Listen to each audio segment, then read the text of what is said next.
Hi friends, ఈ రోజు నుంచి అమెజాన్ ప్రైమ్ వీడియోలో స్ట్రీమింగ్ అవుతున్న సోడాల్ పార్ట్ 2 వెబ్ సిరీస్ని అయితే చూడడం జరిగింది. తెలుగులో చూశాను. మీకు ఫ్రీగా కావాలనుకుంటే రామ్ రియాక్షన్స్ టెలిగ్రామ్లో నన్ను అడగండి, నేనైతే పంపిస్తా. ఇంకా వెబ్ సిరీస్ విషయానికి వెళ్ళిపోతే వెబ్ సిరీస్ నాకు ఎలా కనిపించిందంటే చాలా బాగుంది. ఇక స్టోరీ ఏంటంటే వెబ్ సిరీస్ ఎప్పుడు స్టార్ట్ అవుతుందంటే ఆల్రెడీ పార్ట్ 1 మీరు చూసే ఉంటారు. క్లైమాక్స్లో వాళ్ళ చిన్న అన్నే వాళ్ళ చెల్లిని చంపాడని మనందరికీ తెలుసు. ఆ తర్వాత నందినికి తన చెల్లిని చంపిన వాళ్ళపై కేసు వేయాలనుకుంటుంది. ఆ కేసు వేయడం కోసం చెల్లప్ప అనే ఒక లాయర్ దగ్గరికి అయితే నందిని వెళ్తుంది.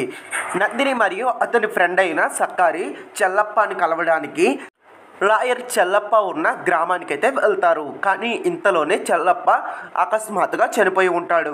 ఇంతకీ చెల్లప్పని ఎవరు చంపారు? చెల్లప్పకి అండ్ హీరో శర్వణన్కి ఏంటి సంబంధం? మరి హీరో పోలీస్ ఆఫీసర్ కాబట్టి హీరో ఆ కేసుని ఎలా సాల్వ్ చేశాడు? చెల్లప్పకి అమ్మాయిలకి ఏంటి సంబంధం? మరి కుకైరి అండ్ నందిని చెల్లప్పని చంపిన వాళ్ళని పట్టుకున్నారా, పట్టుకోలేదా? చివరికి ఏం జరిగింది? ఈ 6 hours 8 minutes ఉన్న ఈ వెబ్ సిరీస్ మీకు చాలా ఇంట్రెస్ట్గా అనిపిస్తుంది. అలా వెళ్ళిపోతూనే ఉంటుంది.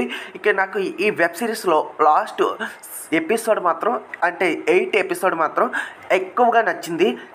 చాలా బాగుంది. మీకు ఎక్కువగా నచ్చుతుంది. ఫ్యామిలీతో చూడొచ్చు అంటే ఖచ్చితంగా ఫ్యామిలీతో చూడొచ్చు. సీజన్ 1 ఎలా ఉందో సీజన్ 2 కూడా అలా ఇంట్రెస్ట్గా వెళ్ళిపోతుంది. కానీ అక్కడక్కడ కొన్ని సంథింగ్ మిస్టరీని దాచారు. ఆ మిస్టరీ సీన్స్ మాత్రం ఎక్సలెంట్. ఇంకా జాతర సీన్స్ వస్తుంది. ఆ సీన్ వచ్చినప్పుడు మీకైతే గూస్ బంప్స్ రప్పిస్తూ ఉంటాయి. పార్ట్ 1 ఎలా అనిపించిందో పార్ట్ 2 కూడా సేమ్ అలా వెళ్ళిపోతూ ఉంటుంది. సక్కేరి కింద సబ్ ఇన్స్పెక్టర్ బాగా నటించారు. సర్వానంద్ కింద హీరో బాగా నటించాడు. అండ్ నందిని కింద మన హీరోయిన్ బాగా నటించింది. చెల్లప్ప చనిపోయిన తర్వాత వచ్చే కొన్ని మిస్టరీ సీన్స్ మాత్రం ఎక్సలెంట్. ఇంకా చాలా ఇంట్రెస్ట్గా ఉంటుంది. 8 ఎపిసోడ్స్ మీకు నచ్చుతాయి. అమెజాన్ ప్రైమ్ వీడియోలో తెలుగులో కూడా అవైలబుల్గా ఉంది. ఇక మల్టీ లాంగ్వేజ్లో కూడా అవైలబుల్గా ఉంది. 6 hours 8 minutes అయితే ఈ వెబ్ సిరీస్ అయితే ఉంటుంది. తెలుగులో మీకు కావాలనుకుంటే టెలిగ్రామ్లో రామ్ రియాక్షన్లో అడగండి, నేనైతే పంపిస్తా. అండ్ లేదా మీకు ఇన్స్టాగ్రామ్ ఉన్నట్లయితే రామ్ రియాక్షన్స్కి మీరు మెసేజ్ అయితే పంపించండి, నేను సెండ్ చేస్తాను ఇన్స్టాగ్రామ్లో. అండ్ ఈ వెబ్ సిరీస్కి నేను ఇచ్చే రేటింగ్ వచ్చేసి 5కి 4.1 అయితే ఇస్తాను. నాకు నచ్చింది. అండ్ మీకు కూడా ఖచ్చితంగా ఈ థ్రిల్లింగ్ వెబ్ సిరీస్ అయితే నచ్చుతుంది. Please subscribe.